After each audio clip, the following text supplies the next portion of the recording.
मेरे चैनल पर आने के लिए धन्यवाद। यदि आप हमारे वीडियो को सोशल मीडिया पर उपयोग करना चाहते हैं तो आप इसका उपयोग कर सकते हैं। हमें कोई समस्या नहीं है। हमारे नोबल ऑफ किंग चैनल को सब्सक्राइब करें और लाइक करें, शेयर करें। दक्ष ने झुंड से पूछा और वह भौंचक्का हो गया। बिल्कुल नहीं, ऐसा इसलिए है क्योंकि तुम बहुत दूर हो। तुम दूसरे शरीर को तभी महसूस कर सकते हो जब तुम उसी दुनिया में हो।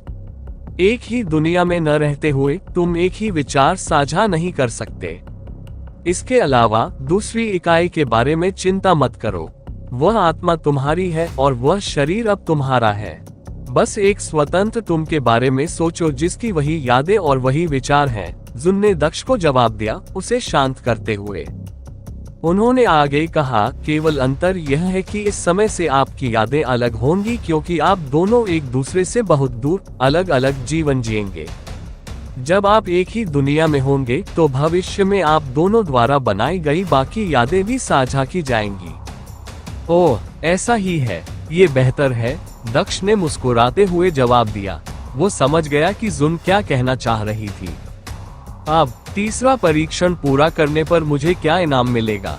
दक्ष ने उत्साह से कहा और एक लालची व्यापारी की तरह अपना हाथ रगड़ने लगा। हाँ, जब बात इनाम की आती है तो तुम वाकई एक बच्चे की तरह हो। वैसे भी तुम्हारे इनाम तैयार है।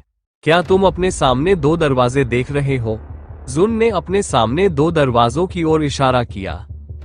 दक्ष ने 2 दरवाजे देखे और अपने माथे पर हाथ मारा। मुझे मत बताओ कि मुझे अपने पुरस्कारों के लिए फिर से लकी ड्रॉ निकालना होगा। क्या तुम चीजों को जटिल बनाए बिना कुछ पुरस्कार नहीं दे सकती? उसने जुन से पूछा और वह व्यंग्यपूर्वक मुस्कुराई। चिंता मत करो, ऐसा नहीं है।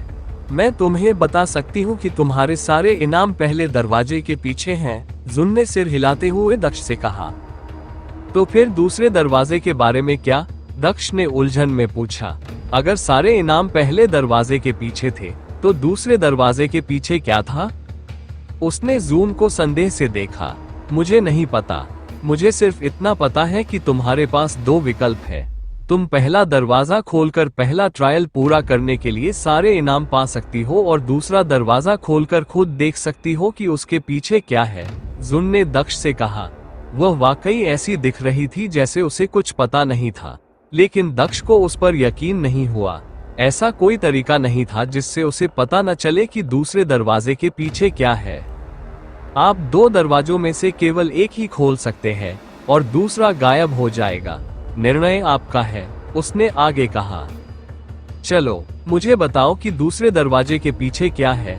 तुम्हें ये पता होना चाहिए, दक्ष ने जोर देकर कहा और जून की ओर देखा। वास्तव में नहीं, मैं सचमुच नहीं जानती कि दूसरे दरवाजे के पीछे क्या है। आखिरकार मैं रक्तरेखा मंदिर की मालिक नहीं हूँ।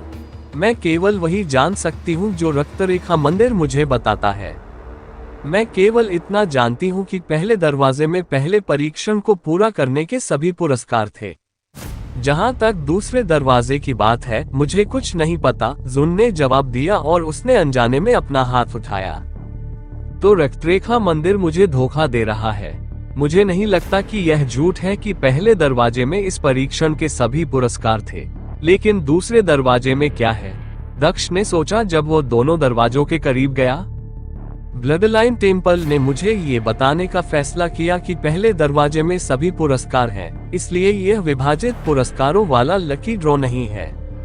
यदि सभी पुरस्कार पहले दरवाजे में हैं, तो दूसरा दरवाजा खाली होना चाहिए। हालांकि ये रिवर्स साइकोलॉजी भी हो सकती है। कोई भी समझदार व्यक्ति यह जानने के बाद कि इसमें सभी पुरस्कार हैं, पहले दरवाजे को चुनेगा। ब्लडलाइन टेम्पल को पता होगा कि मैं भी इसे चुनूंगा, ये जानने के बाद कि इसमें सभी पुरस्कार हैं, उसने भौहें सिकुड़ते हुए कहा। इससे मेरे लिए दूसरा दरवाजा खोलने की संभावना कम हो गई। इसका मतलब सिर्फ इतना है कि इसके पीछे कुछ ऐसा है जो तीसरे परीक्षण का पुरस्कार नहीं है। वह आगे पीछे घूमने लगा और सोचने लगा कि कौन सा दरवाजा चुनना है। ज्यादा मत सोचो, अगर पहले दरवाजे में सारे इनाम हैं, तो उसे चुनो, जोखिम मत लो, जुन ने दक्ष को याद दिलाया। नहीं, यह इतना आसान नहीं हो सकता। मुझे लगता है कि दूसरा दरवाजा भी खाली नहीं है। इसके पीछे निश्चित रूप से कुछ ऐसा है जो पुरस्कारों के बराबर है। दक्ष ने दूसरे दरवाजे की ओर बढ़ते हुए कहा। उसने दरवाजे पर हाथ रखा, लेकिन दरवाजा नहीं खोला। वो अभी भी हिचकिचा रहा था। ध्यान से सोचो, हम यहाँ उच्च स्तरीय पुरस्कारों के बारे में बात कर रहे हैं, उन्हें मत चूको, जुन ने आह भरते हुए कहा। इसलिए मैं इतना समय ले रहा हूँ। मैं इस परीक्षण के पुरस्कार नहीं खोना चाहता, लेकिन मैं यह अवसर भी नहीं खोना चाहता। मुझे लगता है कि ये दूसरा दरवाजा निश्चित रूप से मेरे लिए एक ऐसा अवसर है जिसकी मुझे इच्छा नहीं करनी चाहिए। मैं पीछे नहीं हट सकता, दक्ष ने बड़बड़ाते हुए कहा और उसने अपनी बाईं मुट्ठी भींची और अपने दाहिने हाथ से दरवाजा खोला। तारांकन तारांकन तारांकन तारांकन। वापस आत्मा की दुनिया में दक्ष के नए शरीर ने अपनी आंखें खोल दी थी, इससे पहले कि दक्ष गायब हो जाता। दक्ष का ये दूसरा अवतार अभी भी शरारत का मुखौटा पहने हुए था ताकि वो स्वयं को फू चेन जैसा दिखा सके। हाँ, तो अब मैं बैकअप हूँ। हम दोनों एक ही व्यक्ति हैं, लेकिन यह अजीब लगता है कि मेरे पास मेरा असली शरीर नहीं होगा। कम से कम मुझे ब्लडलाइन ट्रायल या लगातार दुश्मनों के बारे में चिंता करने की जरूरत नहीं होगी। मैं यहाँ शांति से अपना जीवन जी सकता हूँ और खेती कर सकता हूँ। दक्ष का दूसरा अवतार अभी भी बिस्तर पर बैठा था। चुन की मुख्य आत्मा उससे बहुत दूर थी, इसलिए उसे नहीं पता था कि रक्तरेखा मंदिर में क्या हो रहा था। काश मैं देख पाता कि मुझे क्या पुरस्कार मिलने वाले हैं। मेरा मुख्य शरीर उन्हें सब कुछ देगा। मुझे उम्मीद है कि पुरस्कार बुरे नहीं होंगे, लोमचान ने बिस्तर से उठते हुए कहा। वह अपने कमरे से बाहर निकलने के लिए दरवाजे की ओर चला गया क्योंकि वह सब कुछ से मुक्त था। अब उसके पास केवल समय था। वह सैकड़ों वर्षों तक जीवित रह सकता था और यहाँ खेती करके और भी अधिक समय तक जीने के लिए और भी अधिक शक्तिशाली बन सकता था। उसने राज्य के भीतर टहलने का फैसला किया। जैसे ही वह अपने कमरे के दरवाजे के पास पहुंचा, दरवाजा अचानक खुल गया और वह चौंक गया। दरवाजा दक्ष के चेहरे पर लगा, जिससे उसे चोट लग गई। हिजड़ा अंदर चला गया। महाराज, मुझे बहुत खेद है। कृपया मुझे माफ कर दीजिए। मुझे नहीं पता था कि आप वहां होंगे। ये देखते हुए कि उसने दक्ष को घायल कर दिया है, वो बार बार माफी मांगने लगा। दक्ष ने बूढ़े हिजड़े को देखा और उसकी आंखें लाल हो गईं। उसने अपना हाथ ऊपर उठाकर हिजड़े को थप्पड़ मारा। उसने अपनी ताकत पर जरा भी काबू नहीं पाया और हिजड़े को थप्पड़ मारा। हिजड़ा उड़ गया और दीवार से टकराकर उसका सिर फट गया। वह तुरंत मर गया। इस दुनिया के गंदे लोग, क्या तुम चींटियां दस्तक नहीं दे सकती? दक्ष ने गुस्से से गरजते हुए कहा। अचानक उसके हाव भाव बदल गए जब उसे एहसास हुआ कि उसने क्या किया है। क्या बकवास है। मेरा गुस्सा, मेरा अहंकार, मैंने उसे सिर्फ इसी वजह से मार डाला। क्या यह उस दिल के दानव का काम है? दक्ष ने भौहें सिकुड़ते हुए कहा। मृत खोजे की ओर देखते हुए उसने आह भरी। लगता है ये जीवन उतना शांतिपूर्ण नहीं होगा जितना मैंने सोचा था। गार्डो, शव को ले जाओ, उसने गार्डो को आवाज दी, जिन्होंने बिना कोई सवाल पूछे शव को ले लिया। उसने बाहर जाने की योजना बदल दी और आराम करने का निर्णय लिया। बिस्तर पर वापस आकर वह साधना करने लगा। कुछ मिनट बाद कमरे का दरवाजा खुला और मीलिया अंदर दाखिल हुई। चेन र, मैंने सुना है कि तुमने हिजड़े को मार डाला है, उसने दक्ष से पूछा। इससे तुम्हें क्या लेना देना? बाहर निकलो और मुझे आराम करने दो, दक्ष ने कहा। उसे यह एहसास नहीं था कि वह कितना असभ्य लग रहा था। दक्ष को पता नहीं था, लेकिन हृदय दानव की क्रोध बढ़ाने वाली संपत्ति आत्मा परिवर्तन के दौरान उसकी आत्मा में विलीन हो गई थी। अब ये केवल जब चाहे तब उसके क्रोध को नहीं बढ़ाता था, बल्कि हमेशा बढ़ाता था। ये कहना अधिक सटीक होगा कि क्रोध अब उसकी विशेषता का एक हिस्सा बन गया था, कम से कम जब बात दक्ष की दूसरी आत्मा की आती थी जो इस शरीर में थी। उसकी मुख्य आत्मा इससे अप्रभावित थी। वास्तव में दक्ष की मुख्य आत्मा को इसके बारे में बिल्कुल भी चिंता करने की जरूरत नहीं थी, क्योंकि उसके हृदय दानव में क्रोध नहीं था, भले ही वह सक्रिय हो गया हो। एक तरह से असली दक्ष ने अनजाने में अपना गुस्सा इस शरीर पर डाल दिया था। उसके दूसरे शरीर का क्रोध स्थायी रूप से बढ़ गया था। तारांकन तारांकन तारांकन तारांकन। अपने दूसरे स्वरूप के साथ क्या हो रहा था इससे अनजान दक्ष की मुख्य आत्मा अभी भी रक्तरेखा मंदिर के अंदर थी। दक्ष ने दूसरा दरवाजा खोलने और जोखिम उठाने का फैसला किया था। उसे नहीं पता था कि यह वास्तव में इसके लायक होगा या नहीं, लेकिन वह ये जोखिम न उठाने का पछतावा नहीं करना चाहता था। जैसे ही दक्ष ने दूसरा दरवाजा खोला, पहला दरवाजा गायब हो गया और उसकी जगह दीवार प्रकट हो गई। एक गहरी सांस लेकर दक्ष कमरे के अंदर दाखिल हुआ। दूसरा दरवाजा अंदर आता था। जैसे ही वह अंदर गया, उसे एहसास हुआ कि यह तो एक छोटा सा कमरा था और इसके अंदर कुछ भी नहीं था। कमरे के अंदर केवल एक मेज थी और मेज के ऊपर कुछ पड़ा हुआ था। वह क्या ये वही है जो मैं सोच रहा हूँ? दक्ष ने झुन से चेहरे पर हैरानी भरी नजर से पूछा।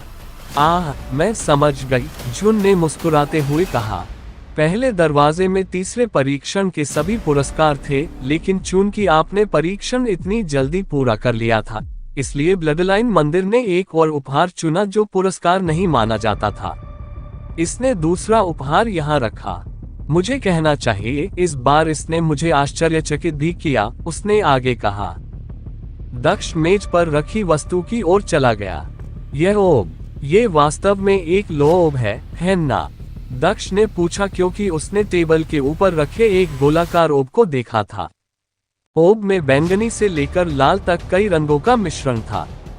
ये बिल्कुल वैसा ही लग रहा था जैसे लो ऑर्ब्स उसने पहले भी देखा था। ये सही है, यह एक लो ऑर्ब है। इतना ही नहीं, ये वही लो ऑर्ब है जो स्पिरिट वर्ल्ड में था। तुम्हें पुरस्कृत करने के लिए ब्लडलाइन टेम्पल ने इसे उस दुनिया से बाहर निकाला। अगर तुमने ये दरवाजा नहीं चुना होता तो इसे वापस वहीं भेज दिया जाता, जुन ने दक्ष को जवाब दिया। यदि आप हमारे वीडियो को सोशल मीडिया पर उपयोग करना चाहते हैं तो आप इसका उपयोग कर सकते हैं। हमें कोई समस्या नहीं है। हमारे नोबल ऑफ किंग चैनल को सब्सक्राइब करें और लाइक करें, शेयर करें। ये बहुत रंगीन है। इस लो ऑर्ब में कौन सा तत्व है? इसका ग्रेड क्या है? दक्ष ने जून की ओर देखते हुए पूछा। यह एक सर्वोच्च श्रेणी का लो ऑर्ब है।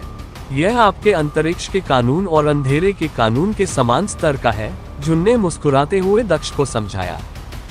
सुप्रीम ग्रेड लो ऑर्ब, इसके अंदर का तत्व अंतरिक्ष और अंधकार जितना शक्तिशाली है। क्या ये समय है? दक्ष ने अपने चेहरे पर उत्साहपूर्ण भाव के साथ पूछा। नहीं, ये समय का नियम नहीं है। इसमें भाग्य निहित है। ये भाग्य का सर्वोच्च नियम है, झुन ने हंसते हुए दक्ष से कहा। भाग्य का नियम? तो मैं भाग्य को समझने के बाद उसे नियंत्रित नहीं कर सकता? दक्ष ने पूछा। तुरंत नहीं, जैसे आप अभी तक अंतरिक्ष को पूरी तरह से नियंत्रित नहीं कर सकते। आप जानते हैं कि आपको उस तत्व का सच्चा शासक बनने के लिए अपने कानून के बीज को उस कानून के पैतृक वृक्ष में बदलना होगा। इसी तरह जब आप नियति के नियम को समझ लेते हैं और नियति के पैतृक वृक्ष का निर्माण करते हैं, तो आप उस पर एक सच्चे राजा की तरह शासन कर सकते हैं।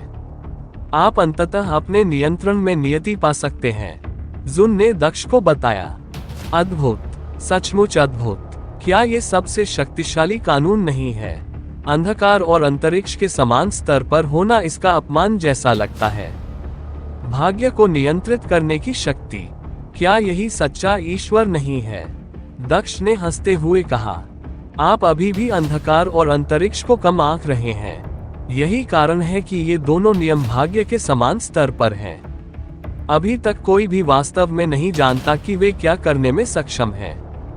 भाग्य बहुत शक्तिशाली लगता है, लेकिन अंतरिक्ष और अंधकार भी समान रूप से शक्तिशाली हैं। आपको बस वास्तव में उनके शिखर तक पहुंचने की आवश्यकता है, जुन ने उत्तर दिया। क्या मतलब है तुम्हारा? दक्ष ने असमंजस में पूछा। उदाहरण के लिए अंधकार को देखो। अंधकार का कोई भाग्य नहीं होता। भाग्य पर तुम्हारा नियंत्रण अंधकार को प्रभावित नहीं कर सकता। दूसरी ओर प्रत्येक प्राणी जिसका भाग्य होता है, अंधकार से प्रभावित हो सकता है। इसलिए अंधकार अधिक प्रभावशाली है। अंधकार भाग्य को भी भ्रष्ट कर सकता है। क्या यह अंधकार को उच्च स्तर पर नहीं ले जाएगा? जुन ने बताया। इसी तरह अंतरिक्ष शाश्वत है। यह अनंत हो सकता है और यह कुछ भी नहीं हो सकता है। अंतरिक्ष किसी भी चीज को कैद कर सकता है, तो क्या ये नियति को कैद नहीं कर सकता? इसके बारे में सोचो, उसने चेहरे पर एक मनोरंजक मुस्कान के साथ कहा। इन सभी कानूनों के पीछे बहुत सारे रहस्य हैं। मैं वास्तव में उन्हें कम आंकता हूँ, दक्ष ने आह भरते हुए जवाब दिया। मैं बस इतना ही कहना चाहता हूँ, यह इनाम इसके लायक है। मैं ये भी नहीं जानना चाहता कि दूसरे कमरों में क्या इनाम थे। भाग्य का नियम इसके लायक है। भाग्य हमेशा से मेरा दुश्मन रहा है। एक बार जब मैं इसे नियंत्रित कर लूंगा तो कोई भी मेरे रास्ते में बाधा नहीं बन सकता, दक्ष ने बड़बड़ाते हुए कहा और उसने अपना हाथ गोलाकार वस्तु की ओर बढ़ाया। रुको, जब तुम ये करो तो तुम्हें अपने शरीर में होना चाहिए। अभी भाग्य बोध की परीक्षा का प्रयास मत करो, जून ने कहा और उसने दक्ष का हाथ पकड़कर उसे जाने से रोक दिया। क्यों? दक्ष ने उसकी ओर देखते हुए पूछा। क्योंकि ब्लडलाइन मंदिर लॉ ऑर्ब के सभी प्रयासों को अवरुद्ध कर देगा। ये लॉ ऑर्ब को आपकी आत्मा को परीक्षण के लिए नहीं ले जाने देगा। यदि आप इसे यहाँ करते हैं तो आपकी आत्मा एक दर्दनाक आगे पीछे में फंस जाएगी, जुन ने उसे याद दिलाया। इस प्रक्रिया में उसे डरा दिया। लॉन्ग चेन ने कानून के गोले को देखते हुए भौहें सिकोड़ी। उसने अपना हाथ पीछे खींच लिया। मुझे बचाने के लिए धन्यवाद, उसने जुन को धन्यवाद दिया। उन्होंने पूछा, हालांकि मेरा एक सवाल है, मैं इस कानून के दायरे को बाहर कैसे ले जाऊंगा? सरल है, बस इस जगह से चले जाओ, क्योंकि यह पहले से ही तुम्हारा इनाम है। ये प्राचीन अंगूठी में दिखाई देगा, जून ने दक्ष को समझाया। यह अच्छी बात है। अब मैं कैसे जाऊं? मेरा यहाँ से काम खत्म हो गया है, दक्ष ने कहा और उसकी बात सुनने का फैसला किया। बहुत आसान है, बस अपनी आंखें बंद करो और अपने मुख्य शरीर के बारे में सोचो, तुम जाग जाओगे, जुन ने समझाया। दक्ष ने अपना सिर हिलाकर उसके सुझाव को स्वीकार किया। उसने अपनी आंखें बंद कर ली और अपने शरीर के बारे में सोचने लगा। तारानकन तारानकन तारानकन तारानकन। दक्ष का मुख्य शरीर एक तालाब के पास बंद तहखाने में रखा हुआ था जब उसे तीसरे परीक्षण के लिए बुलाया गया था। स्पिरिट वर्ल्ड के अंदर बिताए गए समय में उसका शरीर यहीं पड़ा था। सौभाग्य से ब्लडलाइन मंदिर ने उसे आवश्यक पोषण प्रदान किया ताकि जब वह तीसरे परीक्षण में था तो उसका शरीर मर न जाए। ब्लडलाइन मंदिर के अंदर बिताए गए समय में उसके बाल और भी लंबे हो गए थे। दक्ष ने धीरे से अपनी आंखें खोली और बैठ गया। वो असमंजस में चारों ओर देखने लगा। हाँ, ठीक है, जब ये हुआ तब मैं इस कालकोठरी में फंसा हुआ था, दक्ष ने खड़े होते हुए कहा। खड़े होने के बाद सबसे पहले उसने अपनी प्राचीन अंगूठी देखी। अच्छा, लॉ ऑर्ब वहां है, दक्ष ने राहत की सांस लेते हुए कहा। वह अपना चेहरा धोने के लिए तालाब की ओर चला गया। उसने नीचे देखा और पानी में अपना प्रतिबिंब देखा। उसने पाया कि वो बूढ़ा लग रहा था, उसके बाल भी लंबे हो गए थे। शुन, यहाँ कितना समय बीत गया है? दक्ष ने संदेह से शुन से पूछा। तीसरे परीक्षण के लिए आपके जाने के बाद से 7 महीने बीत चुके हैं, जून ने उत्तर दिया। 7 महीने? मुझे लगा कि मैं 1 साल या उससे ज्यादा समय से बूढ़ा दिख रहा हूँ। हो सकता है कि यह मेरी गलतफहमी रही हो, दक्ष ने मुस्कुराते हुए अपना सिर हिलाते हुए सोचा। मेरा परिवार मेरे बारे में चिंतित हो सकता है। मुझे तीसरे परीक्षण के लिए बुलाया गया था, इसलिए अचानक मैं उन्हें सूचित नहीं कर सका, दक्ष ने अपने परिवार के बारे में याद करते हुए कहा। बिना समय गंवाए उसने अपनी चेतना को नकली दुनिया में भेज दिया ताकि अपने परिवार को फोन करके बता सके कि वह ठीक है। वे घर पर नहीं हैं। पूरा घर खाली है, यहाँ तक कि आत्मा परियां भी नहीं है। क्या हुआ? दक्ष ने बुदबुदाया, अपने परिवार या किसी और को वहां न देखकर। वह अपने परिवार को ढूंढने के लिए पूरी नकली दुनिया में खोजबीन करने लगा। जू और मेई वहां हैं। वे घर से इतनी दूर क्यों हैं? मिंगयू बिल्कुल विपरीत दिशा में है। वहां पिता और माँ हैं। दादाजी वहां हैं। हर कोई सभी दिशाओं में फैला हुआ है, घर से तेजी से और दूर जा रहा है। क्या वे कुछ ढूंढ रहे हैं? दक्ष ने भौहें सिकुड़ते हुए सोचा।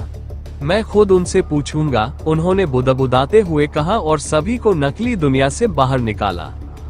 सभी लोग दक्ष के पास आ गए, जिससे खाली जगह भीड़ भाड़ वाली लगने लगी। वे सभी असमंजस में थे कि वे कहाँ हैं, इससे पहले कि उन्होंने दक्ष को देखा। मेरे बेटे, पल्लवी ने दक्ष को गले लगाते हुए कहा, तुम ठीक हो? बेशक मैं ठीक हूँ, मेरा क्या होगा? दक्ष ने मुस्कुराते हुए पूछा। अरे तुम सबकी आंखों में आंसू क्यों हैं? उसने चिंता में कहा, क्योंकि उसने अपनी लड़कियों को भावुक होते देखा था। बेवकूफ, तुमने हमसे 7 महीने तक संपर्क नहीं किया। हमें क्या सोचना चाहिए था? तुम्हें पता है कि हम सभी कितने चिंतित थे? मिंग्यू ने दक्ष को घूरते हुए पूछा। अल्पविराम, मेरे पास कोई बहाना नहीं है। मैं किसी ऐसी चीज में उलझा हुआ था जिसकी वजह से मुझे आपसे संपर्क करने का समय नहीं मिला। आखिरकार मैंने अपना काम खत्म किया और आपको बुलाया, दक्ष ने माफी मांगते हुए जवाब दिया। क्या हुआ था? जू ने कहा था कि जब तुमने उसे वापस भेजा था तो तुम्हें किसी ने घेर लिया था। उसके बाद क्या हुआ? दक्ष के पिता महेंद्र प्रताप ने पूछा। उसके बाद कुछ नहीं, मैंने उन्हें अपनी ताकत दिखाई और उन्होंने सभी से माफी मांगी। उन्होंने मुझे सम्मान के साथ जाने दिया। फिर मैं अगले शहर में गया जहां लोगों ने मुझसे मदद मांगी। उनकी मदद करने में 7 महीने लग गए। उस दौरान मैं आपसे संपर्क नहीं कर सका, उन्होंने जवाब दिया, एक बेतरतीब बहाना बनाते हुए, जो वास्तव में क्या हुआ ये बताने से कहीं ज्यादा सरल था। ठीक है, अगर तुम कहोगे कि ऐसा हुआ था तो मैं तुम पर विश्वास करूंगा। जब तुम तैयार हो जाओ तो मुझे असली सच्चाई बताओ, महेंद्र प्रताप ने मुस्कुराते हुए जवाब दिया। ये जगह कहाँ है? महेंद्र प्रताप ने दक्ष से पूछा और उसने चारों ओर देखा। वह नहीं देख पाया कि वे कहाँ थे। ये कालकोठरी के अंदर एक हॉल जैसा लग रहा था, लेकिन वहाँ कोई निकास नहीं था जो दिखाई दे रहा था। ये पूरी तरह से बंद था। इसके अलावा इसके बीच में एक छोटा सा तालाब था। ये जगह एक पुरानी कब्र है। मैंने एक टेलीपोर्टेशन पोर्टल पर कदम रखा और खुद को इस कब्र में पाया। मैं इस कब्र के दालान में चल रहा था जब जमीन गायब हो गई और मैं यहाँ गिर गया। दक्ष ने इस बार सच्चाई से बताया। तुम यहाँ गिरे? तुम कहाँ से गिरे? यही इस जगह से निकलने का रास्ता होना चाहिए, महेंद्र प्रताप ने कुछ देर सोचने के बाद जवाब दिया। मैं उस जगह से गिर गया, लेकिन वह रास्ता भी बंद हो गया है। अब यहाँ से बाहर निकलने का कोई रास्ता नहीं दिखता। यह एक जेल की तरह है जहाँ से निकलने का कोई रास्ता नहीं है, दक्ष ने आह भरते हुए जवाब दिया।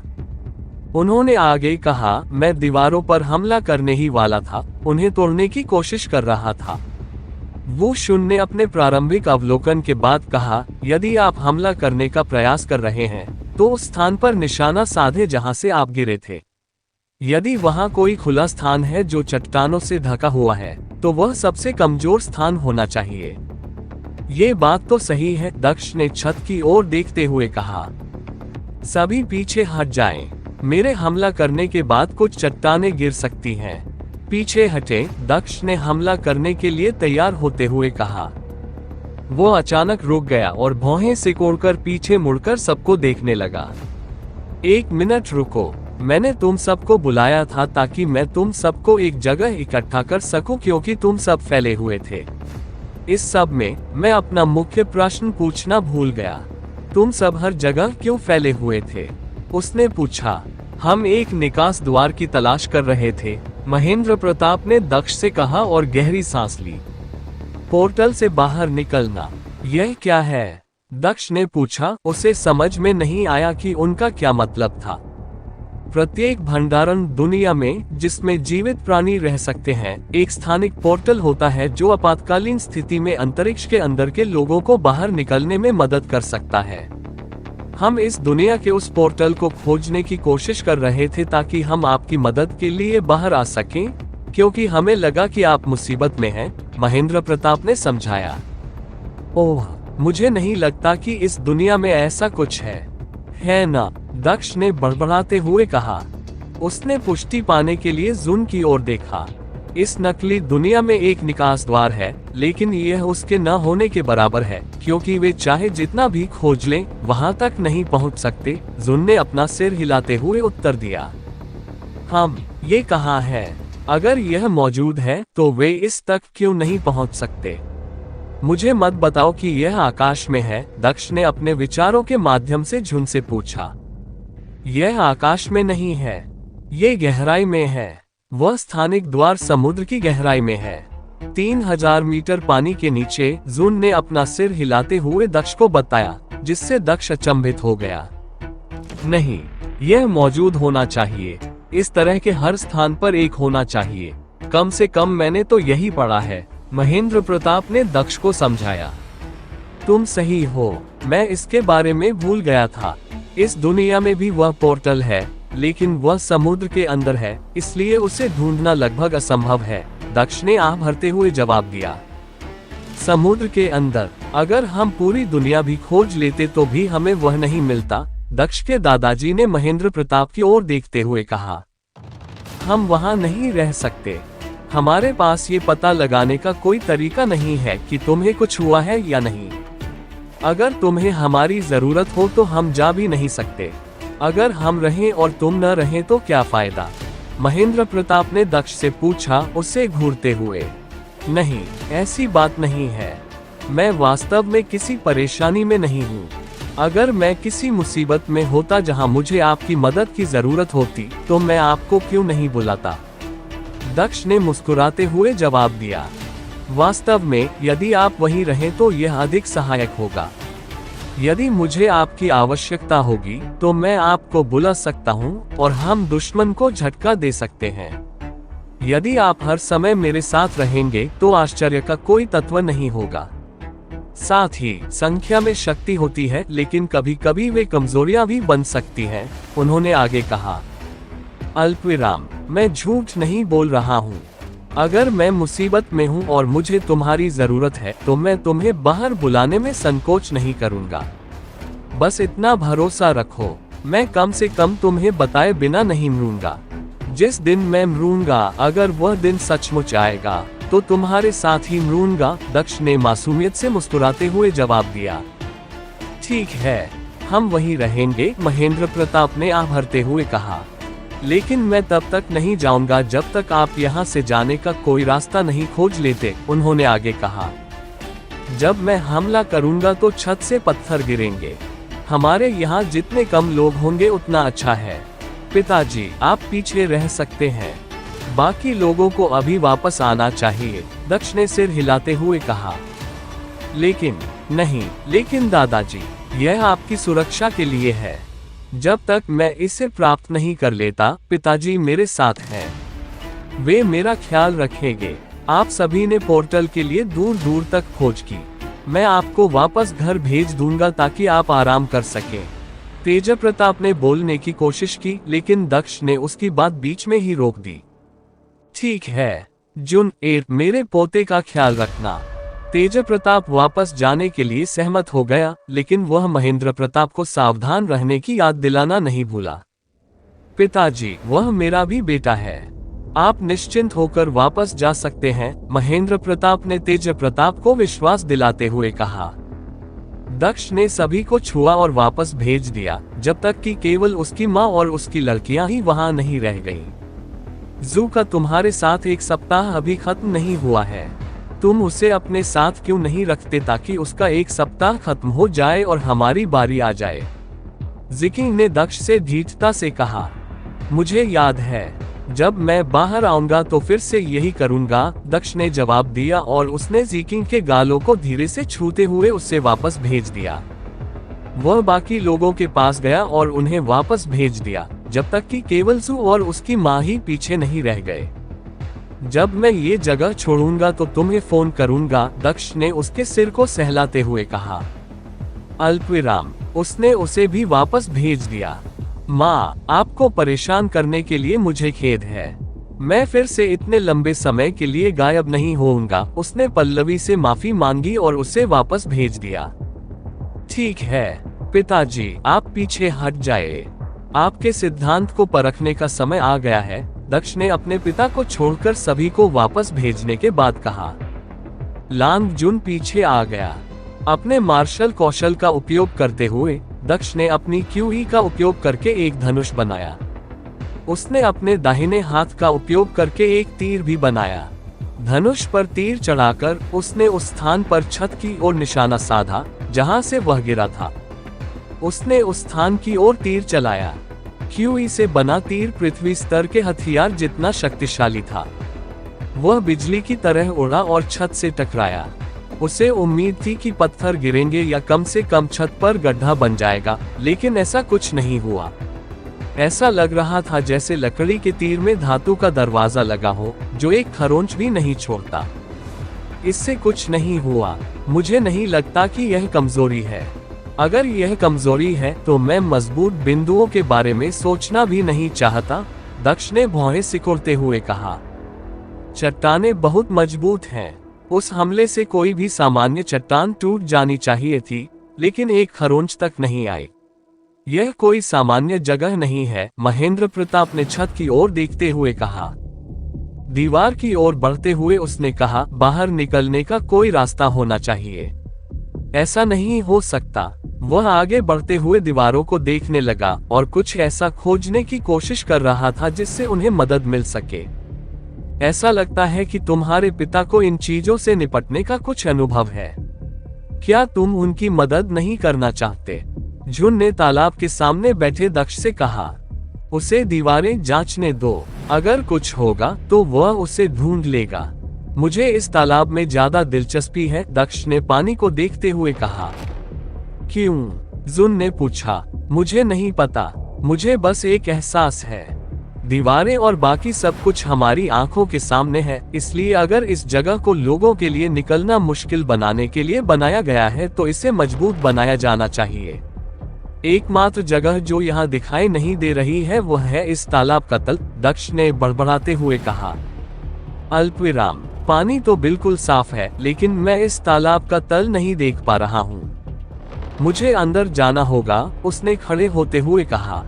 पिताजी, मैं तालाब की तलहटी की जांच करूंगा, उसने पानी में गोता लगाने से पहले लांगजून से कहा। दक्ष तैरकर तालाब की तलहटी में पहुंच गया। इधर उधर देखने पर उसे कुछ ऐसा दिखाई दिया जिसे देखकर उसके चेहरे पर मुस्कान आ गई। वह ऊपर की ओर तैरा। पिताजी, मुझे जाने का रास्ता मिल गया है। तालाब के तल पर एक रास्ता है। दक्ष ने महेंद्र प्रताप को पुकारा। महेंद्र प्रताप दीवारों पर दस्तक दे रहा था जब उसने दक्ष के शब्द सुने। तुम्हें क्या मिला? महेंद्र प्रताप ने पूछा। तल के पास दीवार पर एक छेद है जो इस जगह से बाहर निकलता है। ये किसी दूसरे कमरे से जुड़ा हुआ होगा, दक्ष ने महेंद्र प्रताप को तालाब के तल पर जो कुछ देखा उसके बारे में बताते हुए समझाया। ओह, तो ये रास्ता ही होगा। चलो यहाँ से चलें, महेंद्र प्रताप ने विलाप करते हुए कहा। वह तालाब की ओर चला और अंदर कूद गया। वे दोनों तैरकर नीचे पहुंचे और दीवार में बने एक छेद में प्रवेश कर गए जो इतना चौड़ा था कि दो लोग एक साथ आसानी से उसमें प्रवेश कर सकते थे। छेद से गुजरने के बाद वे दूसरी ओर से ऊपर की ओर तैर गए। सिर पानी से बाहर निकालकर वे फिर से सांस लेने लगे। शांत होने के बाद वे पानी से बाहर निकले और जमीन पर बैठ गए। कमरे में इधर उधर देखने पर उन दोनों को लगा कि यह जगह पिछले कमरे की हूबहू नकल है। हालांकि इस जगह में एक अंतर था। पिछली जगह से अलग इस जगह से बाहर जाने के लिए एक गलियारा था। हाँ, लगता है कि हम रास्ता ढूंढने में कामयाब हो गए हैं।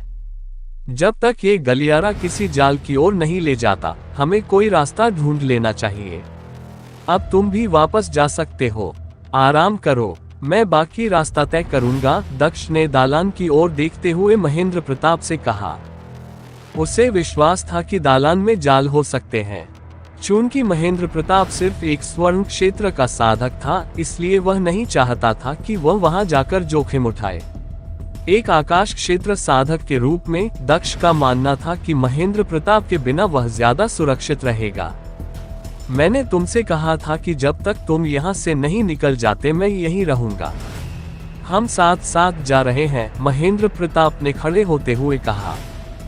आओ चलें, उसने कहा और दक्ष की मदद के लिए अपना हाथ उसकी ओर बढ़ाया। दक्ष ने अपने पिता का हाथ पकड़ लिया और खड़ा हो गया। मेरे पीछे रहो, दालान में कुछ जाल हो सकते हैं, सावधान रहो, दक्ष ने अपने पिता से कहा और वो इस जगह से बाहर जाने वाले लंबे दालान की ओर चलने लगा। जब वे दालान में दाखिल हुए तो महेंद्र प्रताप ने दक्ष का करीब से पीछा किया। दक्ष इस बार अधिक सावधानी से चल रहा था और कोशिश कर रहा था कि वो फिर किसी जाल में न फंस जाए। अब तक तो इस जगह पर सब कुछ सामान्य लग रहा था, फिर भी वो अभी भी सतर्क था। सौभाग्यवश अंत तक पहुंचने पर उनके साथ कोई भयानक घटना नहीं घटी। वे दोनों एक दूसरे कमरे में पहुंच गए। हालांकि यहीं पर सारे रास्ते रुक गए थे। इस कमरे से बाहर निकलने का कोई रास्ता नहीं था। इस कमरे से बाहर निकलने का एकमात्र रास्ता उस रास्ते से था जहां से वे आए थे, जो उन्हें वापस ले गया। कमरे के ठीक बीच में जमीन पर एक छोटा सा त्रिकोणीय क्रिस्टल पड़ा था। दक्ष क्रिस्टल की ओर चला गया और उसे देखने से पहले उसने अपने पिता की ओर देखा और कहा, कोई रास्ता नहीं है। हम या तो तालाब के पास वापस जा सकते हैं, लेकिन वहां से निकलने का कोई रास्ता नहीं है। इस जगह पर भी इस क्रिस्टल के अलावा कुछ नहीं है। तुम्हारा क्या विचार है? दक्ष ने पूछा, ये जानने की कोशिश करते हुए कि क्या उसके पिता के पास कुछ सुझाव है। महेंद्र प्रताप कमरे के बीचों बीच गया और क्रिस्टल को गंभीरता से देखा। ये क्रिस्टल ही एकमात्र रास्ता है। मैंने इन क्रिस्टल के बारे में एक पुरानी किताब में पढ़ा था। अगर मैं गलत नहीं हूँ तो यह उन क्रिस्टल में से एक होना चाहिए।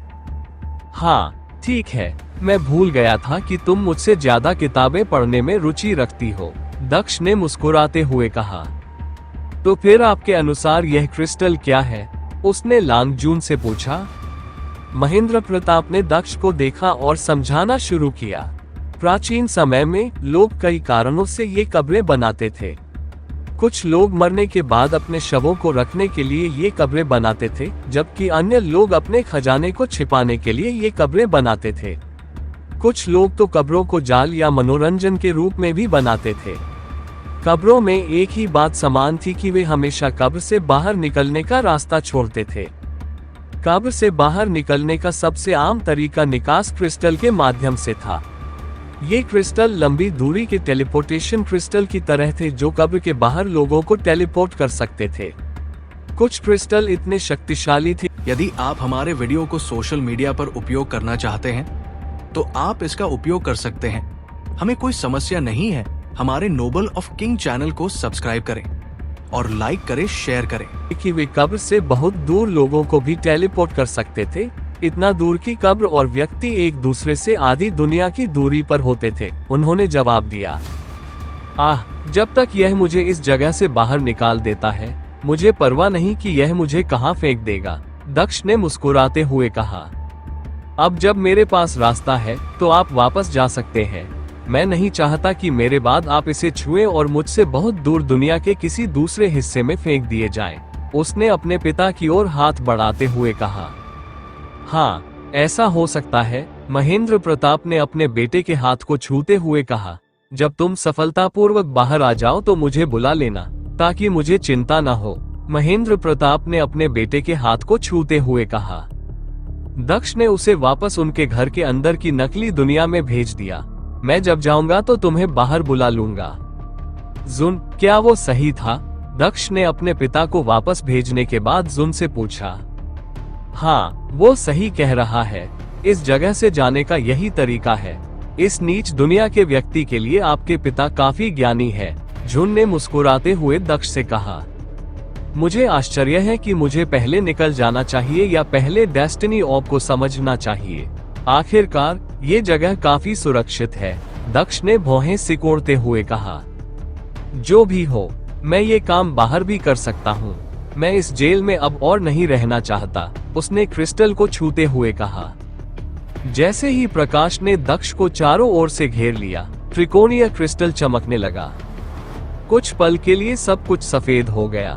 जब रोशनी कम हुई तो दक्ष ने खुद को एक सुनसान मैदान में खड़ा पाया। आसमान में चमकता सूरज रेत को और भी गर्म बना रहा था। मैं कहाँ हूँ? दक्ष ने विश्वास के साथ बुदबुदाया जब उसने अपनी दृष्टि से दूर तक सुनसान भूमि को देखा। इसी दुनिया में कहीं, कसुन ने दक्ष को उत्तर दिया, उसके पास आकर। दक्ष ने झुन की ओर देखा और मुस्कुराया, फिर उसने व्यंग्यात्मक लहजे में कहा, ओह सच में, मैं इस दुनिया में कहीं हूँ। हे भगवान, मुझे लगा कि मैं नरक में पहुंच गया हूँ। मुझे इतनी सटीकता से यह बताने के लिए धन्यवाद कि मैं कहाँ हूँ। चिंता मत करो, कम से कम अब तुम उस कब्र में नहीं हो। तुम कहाँ हो, ये पता लगाने के लिए कोई गांव या कुछ और खोजो, जुन ने दक्ष से कहा, उसकी आवाज पर ध्यान दिए बिना। मुझे गांव कहाँ मिलेगा, हर दिशा बंजर लगती है, दक्ष ने चारों ओर देखते हुए बुदबुदाया। अचानक उसे कुछ याद आया और उसकी उदास अभिव्यक्तियां ठीक हो गईं। ओह ठीक है, मैं भूल गया, मेरे पास एक ताबीज है जो मुझे जिशेन तक पहुंचा सकता है। मुझे उसकी ओर जाना चाहिए। मैं अपने लक्ष्य के करीब पहुंचने तक रास्ते में एक गांव जरूर ढूंढ सकता हूं। उसने ताबीज निकालने के लिए अपनी भंडारण अंगूठी की ओर देखा, लेकिन भंडारण अंगूठी की सराहना करने के लिए रुक गया। अपनी प्राचीन अंगूठी को फिर से पाकर बहुत अच्छा लग रहा है। उस दुनिया में इसके बिना बहुत कष्ट होता था। मुझे अपनी पीठ पर तलवारें ढोने से नफरत थी, दक्ष ने मुस्कुराते हुए कहा। तलवारें, रुको, लानत है। मेरी तलवारें मेरे दूसरे शरीर के साथ हैं। समय की तलवार, जब मैंने आत्मा परिवर्तन शुरू किया था तब यह मेरी पहली तलवार के सामने पड़ी थी। उसने जोर से गाली दी क्योंकि उसे अचानक अपनी ज्वलंत बर्फ की तलवार और समय की तलवार के बारे में याद आ गया। वह निराश होकर जमीन पर गिर पड़े। शुन ने दक्ष को देखा और हंसने लगी, फिर उसने खुशी से कहा, मुझे डांटने के बाद तुम्हें इस तरह देखना मजेदार है। हालांकि हमारे पास करने के लिए बहुत से काम हैं। तुम वहां बैठकर रो नहीं सकती। चिंता मत करो, समय की तलवार वहां नहीं है। केवल ज्वलंत बर्फ की तलवार तुम्हारे दूसरे स्व के लिए छोड़ी गई थी। जब तुम्हारी आत्मा रक्त रेखा मंदिर में वापस आई थी, तब मैं समय की तलवार अपने साथ ले आई थी। ये तुम्हारी भंडारण अंगूठी में है। ये है। दक्ष अचंभित होकर खड़ा हो गया। आत्मा की दुनिया से बाहर आने के बाद उसने अपनी प्राचीन अंगूठी के अंदर स्पष्ट रूप से नहीं देखा था। उसने कानून की अंगूठी को खोजने के लिए केवल एक बार अंदर देखा था और उसके बाद रुक गया था। इस प्रकार वह समय की तलवारें नहीं देख पाया। तुम सही हो, यह अंदर था, दक्ष ने कहा जब उसने अपनी समय की तलवार प्राचीन रिंग से बाहर निकाली। उसने गर्व से समय की तलवार अपने हाथ में पकड़ी और मुस्कुराया। ये वही है। अच्छा काम, जुन। तुमने मेरी मेहनत को बर्बाद होने से बचा लिया। दक्ष ने जुन के सिर पर हाथ फेरते हुए कहा, तुम वाकई सबसे अच्छे हो। बेशक, मैं सर्वश्रेष्ठ हूँ, जुन ने आत्मविश्वास से मुस्कुराते हुए कहा। हा, बहुत प्यारा है। चलो अब चलें। हमें बहुत सारी चीजें करने की जरूरत है, दक्ष ने कहा और उसने जून के गालों को धीरे से चुटकी ली, इससे पहले कि वह अपनी जेब से ताबीज निकालता, जिसने उसके दूसरे हिस्से की दिशा दिखाई जो दक्ष ने जिशेन को दिया था। ओह, तो वो उसी दिशा में है, दक्ष ने अपनी बाईं ओर देखते हुए कहा। वो उसी दिशा में चलने लगा। ओह हाँ, आज मैं बहुत कुछ भूल रहा हूँ। मुझे पिताजी को भी बताना होगा। उसे याद आया और उसने अपने माथे पर थपकी दी। मैं समझ सकता हूँ। ये तुम्हारा पहला दिन है जब तुम अपने असली शरीर में वापस आए हो और तुम में कुछ उत्साह भी है। तुम्हें अपने शांत स्वभाव में वापस आने में कुछ समय लगेगा, जुन ने जवाब दिया, ये स्वीकार करते हुए कि दक्ष आमतौर पर ऐसा नहीं था। दक्ष अपने पिता को बाहर ले आया और उन्हें बताया कि वे सुरक्षित कब्र से बाहर आ गए हैं। तुम अभी कहाँ हो? महेंद्र प्रताप ने दक्ष से पूछा। मुझे नहीं पता, लेकिन मेरे पास एक ताबीज है जो मुझे उस स्थान की दिशा दिखाता है जहां मुझे जाना है, दक्ष ने मुस्कुराते हुए कहा।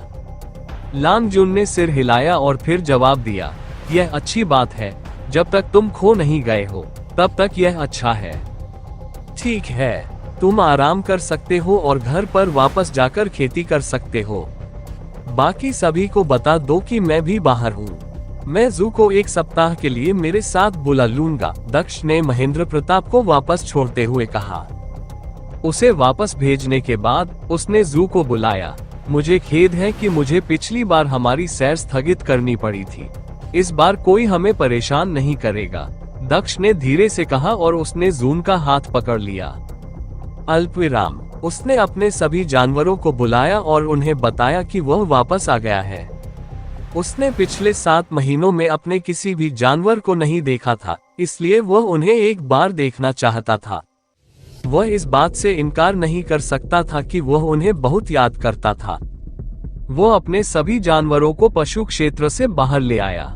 जैसे ही वे सभी बाहर आए, लिटिल स्नो दक्ष के आलिंगन में कूद पड़ी। अरे छोटी बच्ची, कैसी हो? क्या तुम्हें मेरी याद आई? दक्ष ने प्यार से पूछा और लिटिल स्नो के सिर को सहलाया, जो उसकी बाहों में सिमट गई थी। पर लिटिल स्नो ने बमुश्किल सुनाई देने वाली आवाज निकाली। हा, मुझे भी तुम्हारी याद आए छोटे। दक्ष ने हंसते हुए छोटी बर्फ को देखा। उसने अपनी नजर हृदय भक्षी कीट पर घुमाई, जो उसके सामने उड़ रहा था। उसने अपनी एक उंगली से दिल खाने वाले कीड़े के सिर को सहलाया, क्योंकि वह बहुत छोटा था।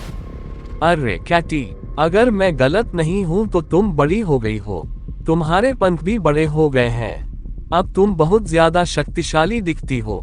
दक्ष ने जब अपना सिर रगड़ा तो दिल खाने वाला कीड़ा उत्साहित लग रहा था। उसने खुशी से शोर मचाया। बड़े आदमी, तुम मुझे इतना उठाकर ले जाते थे। जब मैं यहाँ नहीं था तो क्या तुम अच्छी तरह से आराम करते थे? दक्ष ने अपने सामने खड़े सन स्वॉलोइंग कोंडोर को देखते हुए कहा, मुझे तुम्हारी बहुत याद आती थी। उसने अपनी नजर काले सींग वाले बख्तरबंद गैंडे पर घुमाई, जो पास ही खड़ा था। बड़े आदमी, बहुत दिनों से नहीं देखा। वो बड़ा सांप तुम्हें धमका तो नहीं रहा है ना? दक्ष ने हंसते हुए पूछा। उसने काले सीन वाले बख्तरबंद गैंडे के सिर पर थपथपाया। तुम कंजूस इंसान, तुम्हें आखिरकार 7 महीने बाद अपने इस राजा की याद आ गई। सांप सम्राट ने दक्ष को डांटा। और मैं अपने अधीनस्थ को क्यों धमकाऊंगा? उस छोटे आदमी को मेरे खिलाफ करने की कोशिश करना बंद करो। छोटे स्नेकी, मुझे तुम्हारी तीखी जुबान की बहुत याद आए। तुम्हारी बातें सुनकर सचमुच घर जैसा महसूस हो रहा है। दक्ष ने सांप सम्राट की ओर देखते हुए हंसते हुए कहा, तुम छोटे स्नेकी हो। तुम्हारे पिता छोटे स्नेकी है। तुम्हारा पूरा परिवार छोटा स्नेकी है। इस सम्राट का अपमान करना बंद करो। तुम दुष्ट नश्वर हो। सांप सम्राट ने दक्ष को डांटा। तुम कभी नहीं बदलती। मुझे ये पसंद है। मुझे तुम्हारी बहुत याद आती थी।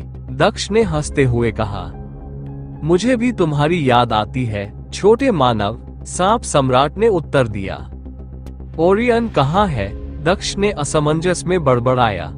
उसने चारों ओर देखा और जब वो पीछे मुड़ा तो उसे केवल ओरान ही दिखाई दिया। अरे ओरियन, तुम पीछे क्यों छुप रहे हो? दक्ष ने ओरियन से उसके सिर पर थपथपाते हुए पूछा। ओरान ने अपना सिर नीचे करते हुए हल्की सी आवाज की, चुप रहो। तुम्हें शर्मसार होने की कोई बात नहीं है। तुम वो लड़ाई नहीं जीत पाए। जज पक्षपाती थे। ये धोखा था। मैं दोबारा मैच चाहता हूँ। ओरियन गुस्से में गरजा। ओरान ने सर्प सम्राट की ओर देखते हुए दहाड़ लगाए। भाड़ में जाओ तुम्हारे जजों को। तुम सबने धोखा दिया। ये सबसे अच्छा ड्रॉ था। तुम नहीं जीते। तुम सबने धोखा दिया। यह एक साजिश है। हाँ, यह मेरे खिलाफ एक बड़ी साजिश है। अपने राजा के खिलाफ साजिश रचने की तुम्हारी हिम्मत कैसे हुई? मैं तुम्हें देशद्रोह के लिए जेल में डाल दूंगा। सांप सम्राट गुस्से में दहाड़ा। शांत हो जाओ लिटिल स्नेकी। बताओ क्या हुआ? कौन सी लड़ाई? कौन से जज? दक्ष ने असमंजस में पूछा। मुझे लिटिल स्नेकी कहना बंद करो। वैसे भी जब से तुमने हमें महीनों तक नहीं बुलाया, हम सब ऊब गए थे। अपनी बोरियत दूर करने के लिए हमने एक युद्ध प्रतियोगिता आयोजित करने का फैसला किया, ताकि पता चल सके कि सबसे मजबूत जानवर कौन है। उस छोटे से प्यारे जानवर को छोड़कर सभी ने भाग लिया, इसलिए हमने उसे जज बना दिया। फाइनल तक सब कुछ ठीक था। तब तक वह एक अच्छी जज थी। अंतिम मुकाबला ओरियन और मेरे बीच था। तभी वह अनुचित हो गई और उसने कहा कि ओरियन जीत गया। वह कैसे जीत सकता है? नियम ये था कि जो जानवर जमीन पर गिरा रहता था उसे हार मान लिया जाता था। मैं सिर्फ 9 सेकंड के लिए नीचे गिरा था, ये 3 सेकंड नहीं था। उसने धोखा दिया और घोषणा की कि पपी विजेता है। अधिक से अधिक इसे ड्रॉ ही माना जा सकता है क्योंकि लड़ाई अभी खत्म नहीं हुई है। सांप सम्राट ने परिणामों के बारे में दक्ष से शिकायत करना शुरू कर दिया। ओह, तो ओरियन मेरा सबसे शक्तिशाली जानवर है, उसने तुम्हें भी हरा दिया। हा हा हा, ये दिलचस्प है। महान राजा स्नेकी हार गया, दक्ष ने हंसते हुए कहा। वह ओरियन की ओर बढ़ा और उसके सिर पर हाथ फेरा। बहुत बढ़िया काम ओरियन, और तुम्हारी जीत पर बधाई। उसने ओरियन को बधाई दी। उन्होंने धोखा दिया, तुम समझ क्यों नहीं सकते? मैं 3 सेकंड के लिए भी नीचे नहीं था।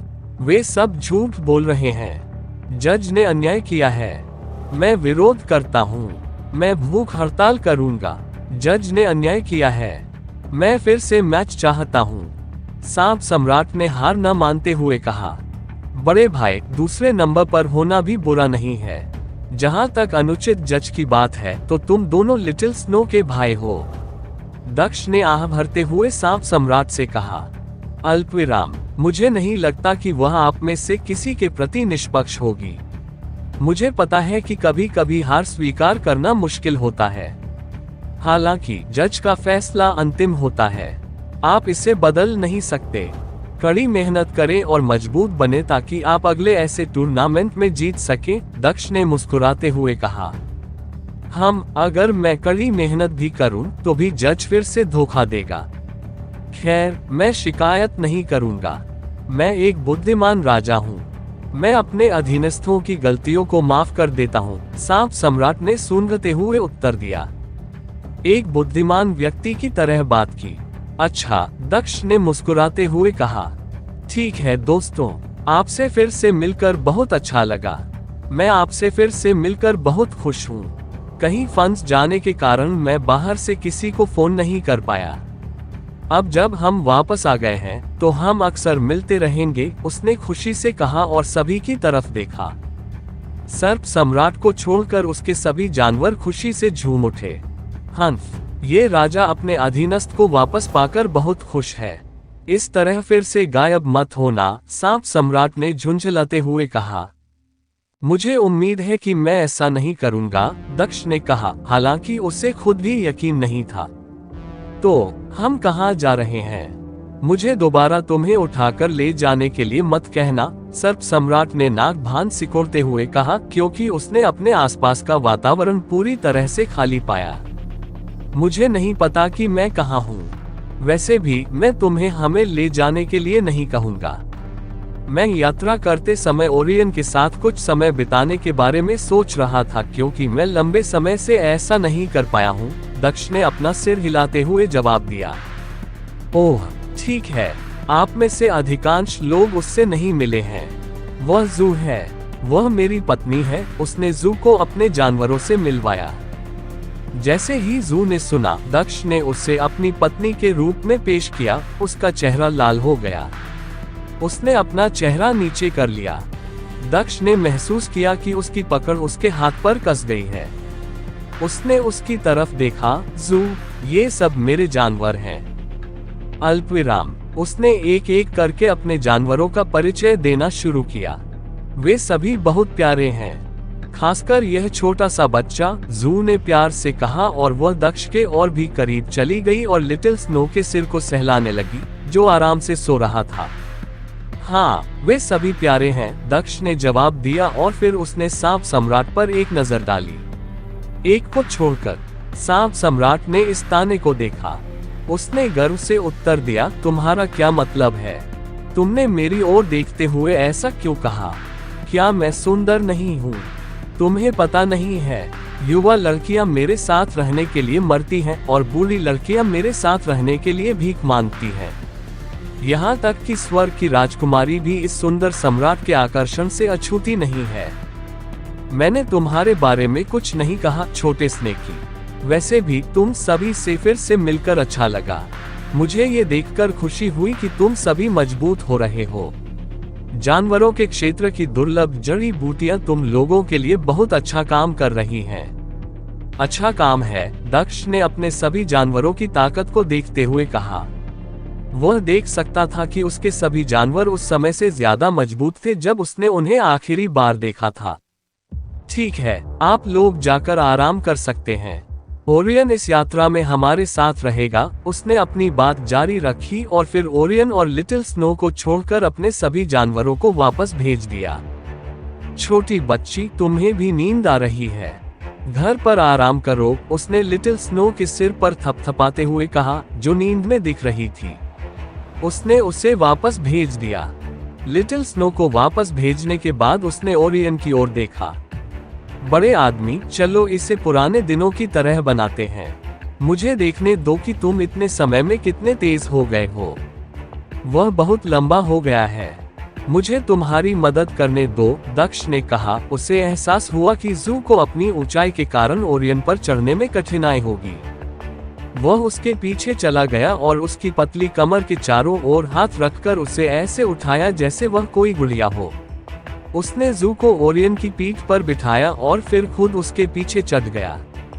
मुझे यकीन है कि वह अपनी गति से हवाओं के साथ बातें कर रहा होगा। बेहतर होगा कि मैं पीछे रहूं ताकि तुम गिर न जाओ। आनंद लो, दक्ष ने कहा और उसने अपना बायां हाथ जू के पेट पर लपेटा और अपने दाहिने हाथ से ओरियन को पकड़ लिया। चलो चले, बड़े आदमी, उसने आदेश दिया। जैसे ही ओरियन को दक्ष का आदेश मिला, वह बिजली की गति से भागने लगा। अल्पविराम, ओरियन के अचानक आगे बढ़ने से जू को हवा ने पीछे धकेल दिया। हालांकि दक्ष उसके पीछे चट्टान की तरह बैठा रहा, जिससे वह गिरने से बच गई। हवा ने उन दोनों के बीच की दूरी को कम करने का काम किया क्योंकि दक्ष की छाती जू के करीब चिपक गई। उसकी गर्म सांसें उसकी गर्दन से टकरा रही थीं, जो रेगिस्तान की गर्म हवाओं से भी ज्यादा गर्म लग रही थी। तारानकन तारानकन तारानकन तारानकन। जब ओरियन दक्ष और जू को लेकर रेगिस्तान में दौड़ रहा था, तो एक दाढ़ी वाला आदमी एक खूबसूरत महल के अंदर चल रहा था। दाढ़ी वाला आदमी एक हॉल जैसे दिखने वाले विशाल दरवाजे के सामने रुका था। उसने गहरी सांस ली। उसके चेहरे पर डर साफ दिख रहा था क्योंकि वह हिचकिचा रहा था। उसने एक और गहरी सांस ली और फिर अपनी मुट्ठियां भींच ली। एक कदम आगे बढ़कर उसने दरवाजा खोला और खूबसूरत हॉल के अंदर कदम रखा। उसके सामने एक विशाल सिंहासन था। सिंहासन के ऊपर एक हृष्ट-पुष्ट व्यक्ति बैठा था। उसके सिर पर सुंदर नीले बाल थे। वह हड्डियों से बने सिंहासन पर बैठा था। वह आदमी कुछ विचारों में खोया हुआ लग रहा था। महाराज, बूढ़े आदमी ने अपना सिर झुकाते हुए कहा। नीले बालों वाले आदमी ने अपनी आंखें उठाईं और यदि आप हमारे वीडियो को सोशल मीडिया पर उपयोग करना चाहते हैं, तो आप इसका उपयोग कर सकते हैं।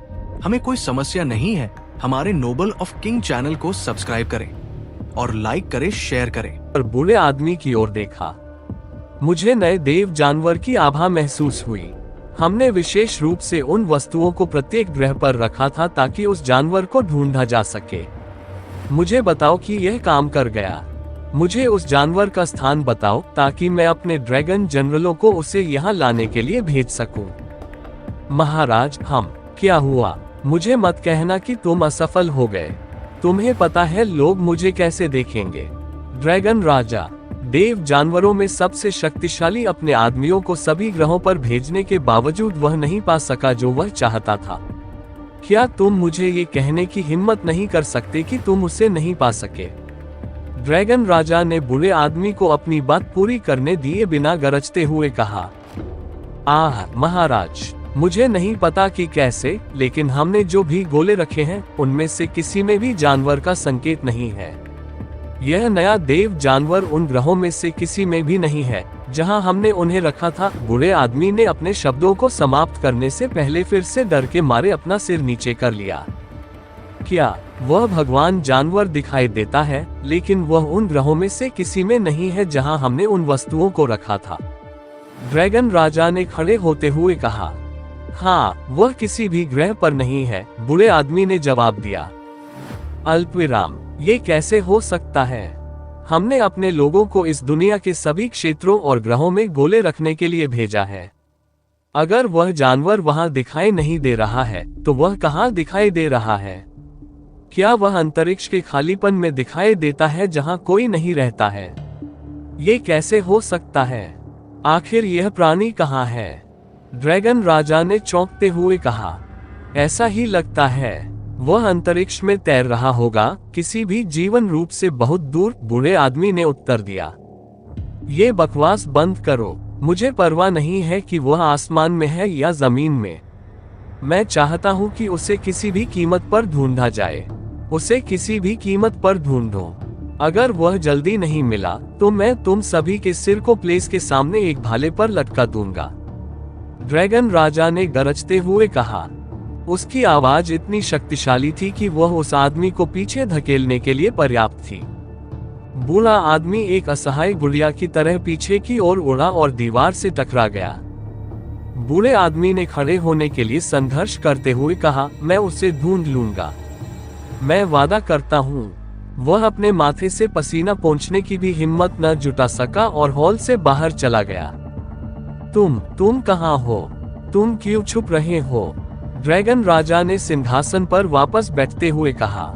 वह नहीं जानता था कि जो वे सोच रहे थे वह गलत था। उन्हें लगता था कि उनके गोले सभी ग्रहों पर हैं, लेकिन उन्हें नहीं पता था कि एक भी ग्रह ऐसा है जहां ये नहीं है। ड्रैगन योद्धा ने इसे उस ग्रह पर रखा जहां दक्ष वर्तमान में था। हालांकि ब्लैक टॉर्टोइस गॉड बीस्ट कबीले के एक सदस्य ने इसे देखा। अपनी जिज्ञासा से उसने ओब को बाहर निकाला और इसे वापस अपने दायरे में ले गया, जिससे वह दुनिया इस ओब से रहित हो गई। इस प्रकार जब लिटिल स्नो प्राचीन रिंग के बाहर दिखाई दिया तो उस ग्रह पर सटीक स्थान बताने के लिए कोई ओब नहीं था।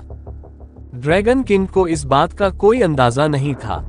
इस प्रकार इसने न केवल उन स्थानों के बारे में उसके संदेह को दूर किया, बल्कि इसने दक्ष को लिटिल स्नो को खोजने के लिए इन दुनियाओं में ड्रैगन कबीले के भविष्य के प्रयासों के खिलाफ भी सुरक्षित रखा।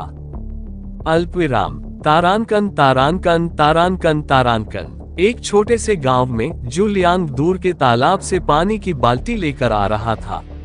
वह छोटा लड़का ऐसा लग रहा था मानो वह 10 साल का हो। उसकी खूबसूरत नीली आंखें और लंबे काले बाल थे जो उसके कंधों तक आते थे। ये छोटा लड़का वही लड़का था जो भूत मंदिर के रहस्यमय तहखाने में पाया गया था।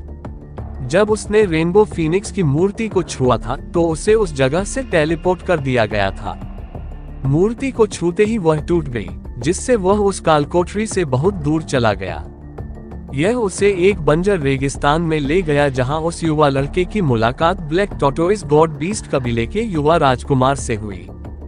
जब उनका संघर्ष बढ़ रहा था, काले कछुए के कबीले के युवा राजकुमार ने देखा कि उसके कबीले के लोग उसे खोज रहे हैं। वह उस युवा लड़के को अकेला छोड़कर चला गया। वह युवा लड़का वहां अकेला रहा जब तक कि उसे एक बूढ़ी महिला ने नहीं पा लिया, जो उसे पास के गांव में अपने घर ले आई। महिला ने उसे सही ढंग से बोलना सिखाया, भले ही वह जानता था। उसने उसे लिखना भी सिखाया। बुजुर्ग महिला को लगा कि उस छोटे लड़के का कोई परिवार नहीं है, इसलिए वह उसे अपने बेटे की तरह मानने लगी। उसने उसका नाम भी रखा, उसका नाम जूलियांग रखा। वह छोटा लड़का लोगों की अपेक्षा से कहीं ज्यादा तेजी से बड़ा हुआ। वह एक सामान्य इंसान की अपेक्षा से कहीं ज्यादा तेजी से बड़ा हुआ। कुछ ही महीनों में वह 5 साल बड़ा दिखने लगा। लोगों को यह अजीब लगा, लेकिन शहर में ऐसे लोगों के बारे में एक किंवदंती थी।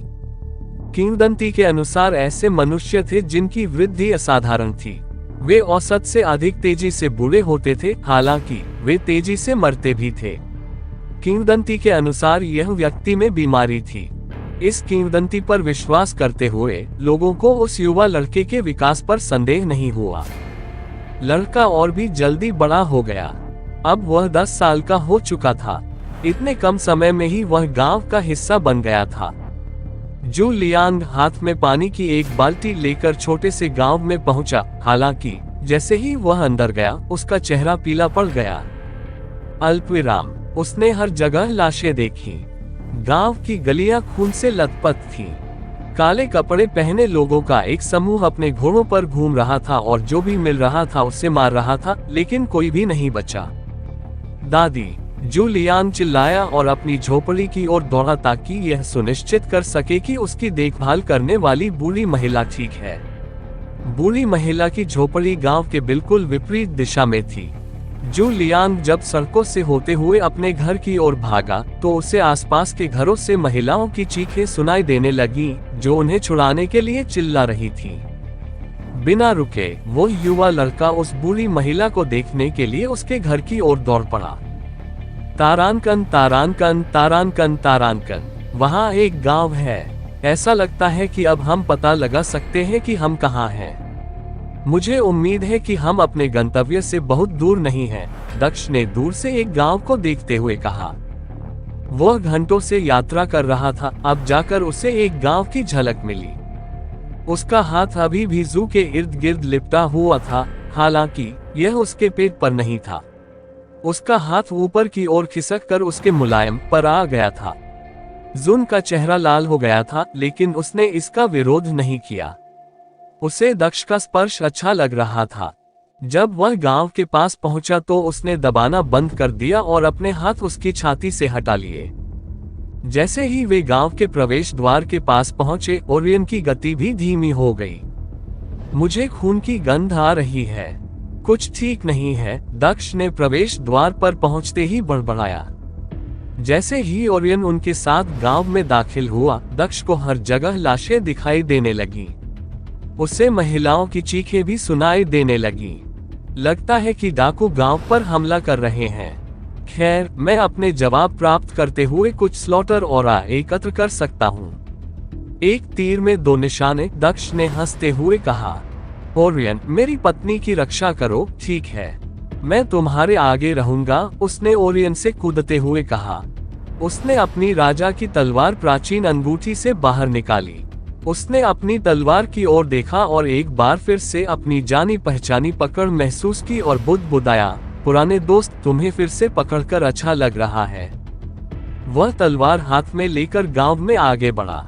उसी गांव के एक अन्य हिस्से में जूलियन चुपके से डाकुओं से बचकर अपने घर की ओर भागा था। अल्पविराम, तुम कौन हो? तलवार लेकर हमारे पास आने की तुम्हारी हिम्मत कैसे हुई? डाकुओं में से एक ने दक्ष को देखा, जो घोड़े से नीचे उतरे बिना ही उसके सामने आ गया था। हा, बच्चा हीरो बनने की कोशिश कर रहा है। हालांकि तलवार अच्छी लग रही है, एक और डाकू बोला।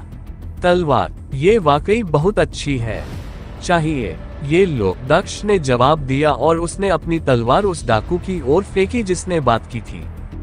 डाकू ने तलवार पकड़ने के लिए अपना हाथ आगे बढ़ाया और हंसते हुए बोला, हा, समझदार बच्चे, मैं तुम्हें एक अच्छी मौत दूंगा क्योंकि तुम इतने अच्छे बच्चे हो। उसका हाथ तलवार की मूठ को छूने ही वाला था, किंतु इससे पहले कि वह उसे छू पाता, तलवार हिल गई और अचानक उसकी दिशा बदल गई। तलवार सीधे उड़ी और उस आदमी की गर्दन में जा घुसी। उस आदमी को मारने के बाद तलवार वापस लौट गई और उसकी गर्दन में छेद कर दिया। आदमी ने अपनी गर्दन पकड़ी और खून को रोकने की कोशिश की। वह सांस लेने की कोशिश करता रहा, हालांकि वह सांस नहीं ले पा रहा था। उसका चेहरा पीला पड़ गया और उसका शरीर कमजोर होता गया। वह घोड़े से नीचे गिर गया। हाँ, अपनी आत्मा तलवार का उपयोग करने में सक्षम होना बहुत अच्छा है। यह एक दोस्त के साथ लड़ने जैसा है। दक्ष मुस्कुराया क्योंकि उसने आत्मा तलवार को पहले डाकू को मारने के बाद दूसरे डाकू की ओर उड़ते हुए देखा। ये लोग तो असली साधक भी नहीं हैं, केवल आत्मा स्थापना क्षेत्र में हैं। मुझे उन्हें मारने के लिए अपनी उंगली भी हिलाने की जरूरत नहीं है, दक्ष ने मुस्कुराते हुए कहा। फ्रेंड्स, आप सभी से रिक्वेस्ट है कि मेरे बैकअप चैनल को भी सब्सक्राइब कर लें। अगर इस चैनल को कुछ भी होता है तो आगे की स्टोरी मेरे backup channel all novel explainer और सुपर FM स्टोरी पर अपलोड होगी और मेरे Telegram channel novel story teller को भी ज्वाइन कर ले, लिंक डिस्क्रिप्शन में है। और अगर आप इस स्टोरी का नेक्स्ट एपिसोड जल्दी चाहते हैं तो वीडियो को ज्यादा से ज्यादा लाइक और कमेंट करें। छोड़ो मुझे, रुको। जब दक्ष ने डाकुओं को मारा जा रहा देखा तो उसने पास के घर से एक महिला की चीखें सुनी। अल्पविराम, उसने पीछे देखा और पाया कि जू उसकी ओर देख रही थी। शायद वह उससे कुछ करने की उम्मीद कर रही थी। ओरियन, ये लोग कमजोर हैं। जो कोई भी तुम्हारे पास आने की हिम्मत करे उससे मार दो, दक्ष ने ओरियन से कहा और वह उनकी ओर दौड़ा। वह घर की ओर भागा और बाहर दुश्मनों से निपटने के लिए आत्मा तलवार को वहीं छोड़ दिया। दरवाजे के सामने खड़े होकर दक्ष ने उसे लात मारकर खोल दिया। जब वह अंदर गया तो उसने देखा कि दो नग्न व्यक्ति घर के अलग अलग हिस्सों में दो महिलाओं के साथ जबरदस्ती करने की कोशिश कर रहे थे। क्या तुम्हें किसी मदद की जरूरत है? दक्ष ने भौहें सिकुड़ते हुए उस आदमी से पूछा। दोनों आदमी भौहें सिकुड़ते हुए पीछे दरवाजे के पास खड़े युवक की ओर देखने लगे।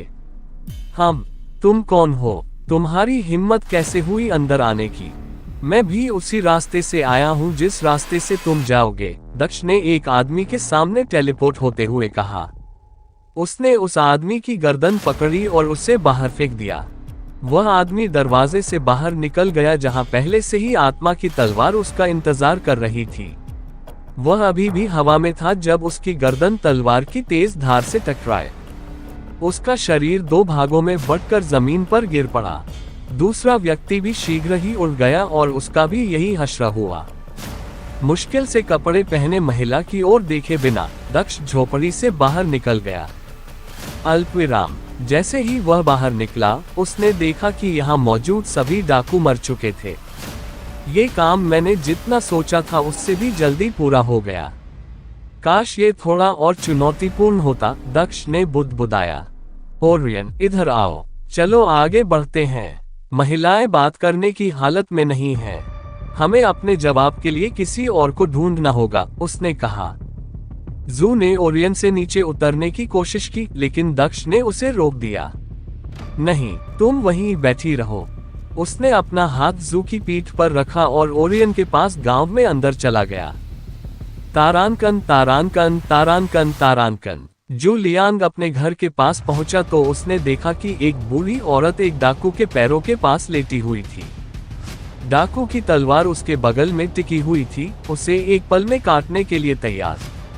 तारानकन तारानकन तारानकन तारानकन। दक्ष गांव के दूसरे छोर पर पहुंचा लेकिन वहां कोई भी जीवित नहीं मिला। जब वह सड़क के अंत के पास पहुंचा तो उसने एक डाकू की तलवार को एक बूढ़ी औरत की ओर वार करते देखा। वो तुरंत टेलीपोर्ट हो गया, हालांकि तब तक बहुत देर हो चुकी थी। वो डाकू के पास आया लेकिन तलवार ने पहले ही बूढ़ी महिला को मार डाला था। एक भी सेकंड बर्बाद किए बिना दक्ष ने डाकू को मार डाला। दादी। दक्ष ने डाकू को अभी अभी मारा था कि उसने एक तेज चीख सुनी, जिसके बाद एक शक्तिशाली बल आया। बल इतना शक्तिशाली लग रहा था कि उसने दक्ष को 50 मीटर पीछे फेंक दिया। दक्ष की त्वचा पहले से ही सख्त थी क्योंकि दानव सम्राट काया में उसकी समझ बहुत अच्छी थी, लेकिन फिर भी जो बल उस पर लगा वह इतना शक्तिशाली था कि उसके शरीर पर कई घाव हो गए जिनसे खून बह रहा था। वह दूर जाकर जमीन पर गिरा।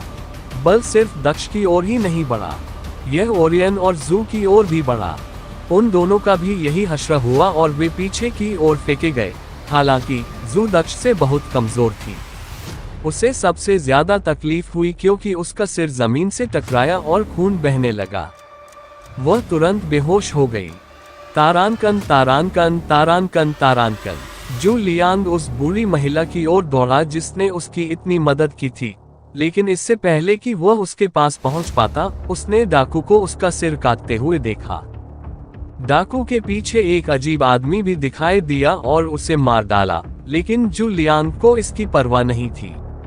उसका सिर धड़क रहा था, उसका शरीर कांप रहा था क्योंकि उसने बूढ़ी औरत का सिर जमीन पर पड़ा देखा था। जल्द ही उसका सिर और आंखें दोनों ही खाली हो गईं। उसे नहीं पता था लेकिन उसके शरीर के अंदर शक्तिशाली जंजीरें थीं जो उसकी आत्मा को बांध रही थीं।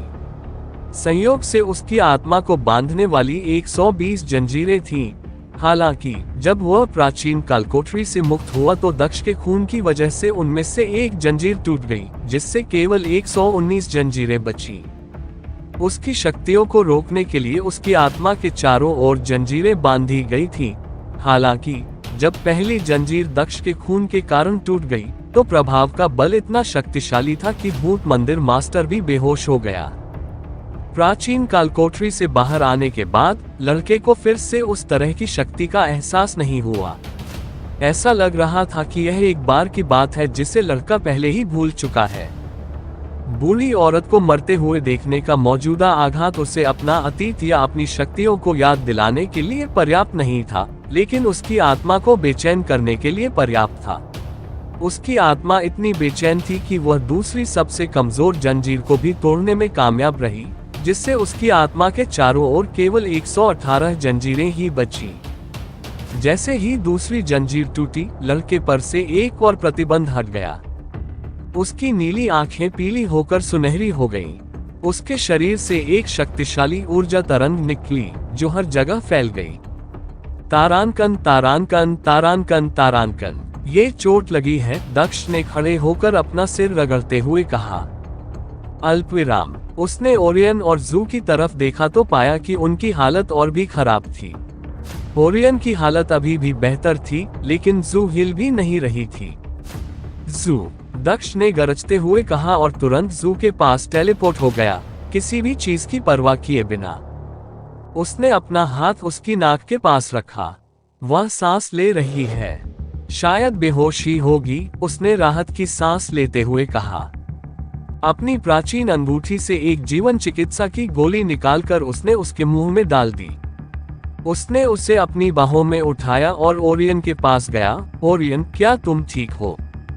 ओरियन सीधा खड़ा था, हालांकि उससे भी थोड़ा खून बह रहा था। सौभाग्य से उसके घाव गंभीर नहीं लग रहे थे। पीछे हटो, जो भी होगा मैं उसे संभाल लूंगा, हमसे दूर रहो, दक्ष ने कहा और उसने जू को ओरियन के ऊपर बिठा दिया। ओरियन ने दक्ष की बात सुनी और धीरे धीरे पीछे हट गया, ये सुनिश्चित करते हुए कि जू नीचे न गिर जाए। ठीक है, अब जब मैंने उनसे निपट लिया है तो इससे निपटने का समय आ गया है, दक्ष ने बुदबुदाते हुए कहा और उस दिशा में देखा जहां से विस्फोट आया था। वह वहां एक युवा लड़के को खड़ा देख सकता था।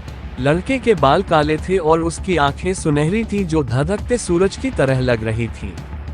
उसकी आंखें दक्ष की सुनहरी आंखों जैसी थी, हालांकि उसकी आंखें ज्यादा उग्र लग रही थीं। दक्ष ने उस व्यक्ति को देखा, उसे एहसास हुआ कि वह केवल एक बच्चा था। वो उलझन में बुदबुदाया, ये सिर्फ एक बच्चा है। हम आत्माओं की दुनिया में नहीं हैं, इसलिए वह एक आत्मा योद्धा नहीं हो सकता। उसके पास कोई साधना नहीं है। उसने मुझ पर इस तरह से हमला कैसे किया? अल्पविराम। मेरा खून खौल रहा है। मुझे वैसा ही महसूस हो रहा है जैसा उस दिन हुआ था जब मैं उस प्राचीन कालकोठरी में गया था।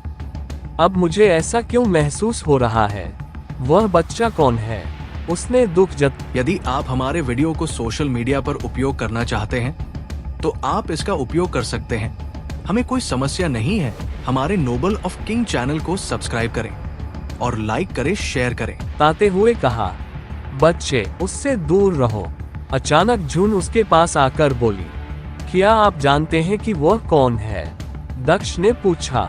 उसकी पिछली योजना उस व्यक्ति पर हमला करने की थी जिसने जू को नुकसान पहुंचाया था, लेकिन बच्चे को देखकर वह गुस्से से ज्यादा उलझन में था। मुझे नहीं पता कि वह कौन है, लेकिन मुझे डर लग रहा है। जब से मैं याद कर सकता हूँ, मैंने इस तरह का डर महसूस नहीं किया है। एक खजाने की आत्मा के रूप में मैंने इसे कभी महसूस नहीं किया। यहाँ तक कि मास्टर के सामने भी मुझे ऐसा महसूस नहीं हुआ।